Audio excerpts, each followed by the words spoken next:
Hello, hello, hello. This is Frida. Welcome to my channel. Here is another ta-da finished project.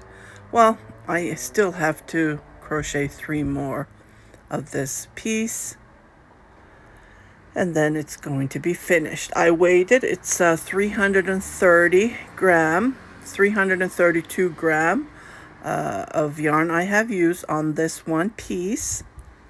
And here is the set. The top is 300, just under 300 gram. The bottom is 332. So when you round it off, 600 gram. So 6 times 4, 2.5 kilogram of yarn you need to crochet if you're going to crochet 8 pieces like this. And this is how it turned out. I started my second bottom piece. It's gonna take me a while, and I just love how it's turning out. Yeah, if you haven't subscribed to my channel, please do subscribe, share it with your family and friends, and you guys take care, and I'll see you on my next video. Bye-bye.